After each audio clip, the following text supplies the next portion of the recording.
So I had one of the worst starts to 2026 that you can have, and I started with 3 red trading days in a row. And so this put me down $150 profit to start the year, and I want to talk about a little bit of how I'm going to recover from this and continue moving forward for the rest of this month. I think a lot of traders at the start of their trading career get really discouraged because they lose money. And losing is part of the game, and you need to figure out how you can bounce back from these losses and continue moving forward. And it's kind of hard to do that when you have no track record. For me personally, I started becoming profitable in May of 2025, and finally I'm starting to see this increase in my profitability, and I'm looking to increase share size and make some more profit in the market. And so all my live recaps are uploaded to Join DTSM, which will be linked in the description if you want to check it out. And so here are my live trading archives here that I upload each and every day coming into the morning after I'm done trading. And so, coming into some of these trading days here is, I traded MNTS to start the week off. And so at the start of the week, I actually started off with a $53 red day. Tuesday, I had a $40 red day. And then Wednesday, I had a $71 red day. And so this made me realize coming into this morning as I want to find the highest quality opportunity setups that there are and only trade those. And so how do we find these good setups? And so I have mainly, 6 or 7 different setups that I typically like to trade. But mainly I want to show off these 5 that are one of the most highest quality opportunities. The first setup that we have to the left here is called the bull flag setup. This is a setup that we often see happen in the market where we pull away, we give it a momentary pullback, and then the next wave higher. And this is a setup that I look for pretty much every morning. This is also another setup that I see here, which is a curl rejection pattern that I go over quite often, which we have a momentary pull away pattern. We quickly pull back before making our next high.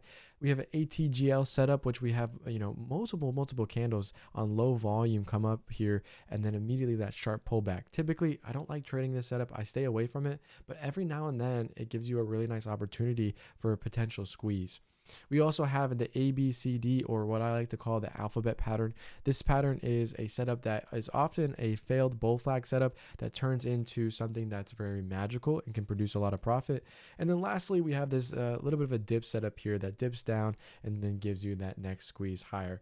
And so those are the best setups that we can trade. And so, coming into a little bit of analytics coming into the start of this year, if we looked at the detail report, I started trading with 24% accuracy, trading on, a slightly higher profit to loss ratio, which is good, making sure my winners are trying to be as high as possible compared to my losers. But it's hard to do that when you're taking back-to-back losses. And so I want to make a testament to know when to stop trading when you're in a drawdown. Especially each day you come into the market, it's going to be different. There's another puzzle piece to solve, and there's going to be something else to trade with. And so one of the biggest factors is that I saw when I was trading is if we go back to specifically the $71 breakdown day, this day I took 11 trades. I had 18% accuracy, and I was just over trading the same setup over and over and over again until eventually I had to call it quits for the day. And one of the reasons why I think this was so devastating to me is because I had 2 red days from before. I wanted to try to pull out a green day as hard as possible. And doing that, I lost sight of what was good quality setups. And so I wasn't trading these specific setups on the day.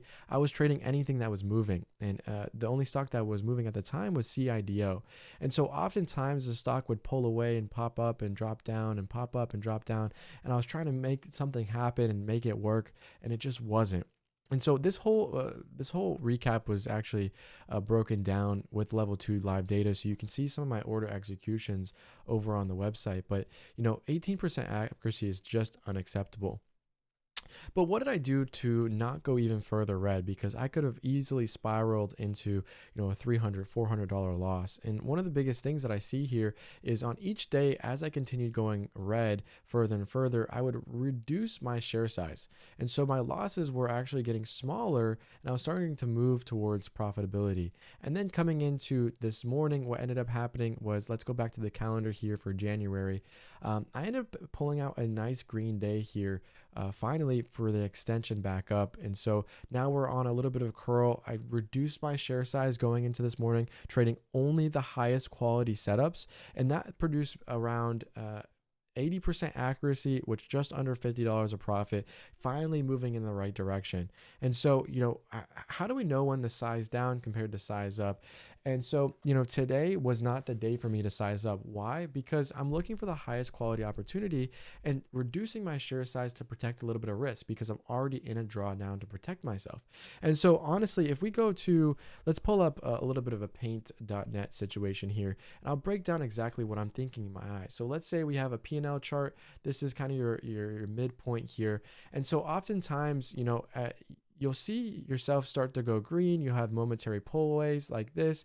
And then you'll start to realize that, oh, maybe I'm in a drawdown. And you stair step down and lower and lower and lower. And eventually you become red on some of these trades. And so you try to push it harder and harder, and you keep going lower. What I often found out, and I learned this from Ross Cameron and his community, is if you reduce your share size in times of drawdown and you start to curl back up slowly, then you can start to increase your share size and then pull away even faster. And so this is a technique that I've tried to learn as much as possible when being in a drawdown. And it's very hard to do because your emotions are so heavy during this period of time, where it can become a little bit difficult to manage your risk in some of these areas. And so one of the biggest factors is, trading the highest quality setup. So I have a live trading example here that I want to go over and show you guys how I was able to break down this trade coming into this morning to take my first trade as a green trade, because I wanted to come in this morning and make sure that today was a green day. And how I was able to do that is trading the best quality setup I saw as soon as I saw it, jump in for it. And so this is a setup that I break down all the time for people in the community. And one of the biggest things that I see is this 7 a.m. squeeze. And so the 7 a.m. squeeze typically happens because most online free commission broker platforms open up at 7 o'clock. And so if more people are trading and more volume comes in, there's more opportunity for people to jump on a squeeze. We haven't seen a lot of these setups recently, but it's really good to see it because this is one of my favorite setups of all time, is this 7 a.m. pop. And so this is a little bit of a breakout pattern here. We see, 7 a.m. is coming up on the clock, top left. We have the level 2 here as well. This is something that I often look at. We have the chart on the 1 minute, the 5 minute, the 10-second, and these are all the charts that I use primarily when I'm looking to trade.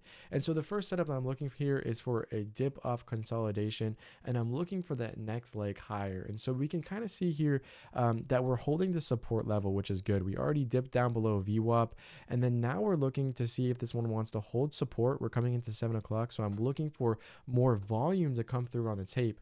If you haven't already seen out my level 2 and tape reading video, I would definitely check that out as I break down, exactly what I'm looking at when I'm watching the tape here for a trade. And so we dip down for a split second, and I see that we're holding this 50, 60, 70 level. And the longer that we hold up this level and, we give up a nice dip off support here, which is this orange line, that's volume weighted average price. It's an indicator that I use typically as it shows a little bit of bias, almost working as a price magnet. So that if we're above a VWAP, it's often a long bias. And if we're below VWAP, it's often a short bias. And so as we bounce off of VWAP here, I'm thinking to myself, we're holding this level. There's green on the tape. I add here, looking for the extension up over this level. I'm going to skip through this here as we're consolidating. And then all of a sudden, I see this momentum to start coming through. And as soon as we start breaking up over 781, I'm looking to add to my entry so I can take profit off as we're scalping. So we're holding this level, comes back up to 775, 780. I add for the extension up through 820. I take some profit off as we're continuing going up here. I see a big seller on the ask. Typically, when you're starting to see these big sellers on the right of the side here, it often means that there's a little bit of resistance in that area and someone's taking their profit, whether they already have a position from a long time ago or they just got in for the same break as me. That seller is posted there about 10,000, 20,000 shares just over this level, creating a little bit of headwind. It pops up here at 835, and I end up taking the rest of my profit off on this dip for just under $30 of profit on this one trade alone on this small account. And so this is a really good setup for you guys to trade. If you guys are interested in watching this entire 2-hour recording back, I'm going to have this uploaded for you guys over on the recap section of the live trading recordings for Join DTSM. And so this is a really good setup to trade. And when you come into the market and you're in a little bit of a drawdown, like I was, coming into the first 3 days of trading. And I think it's important to take the highest quality setups and also start sizing down as you continue to push forward until you start curling back up, taking the right trades, and you feel more in that groove.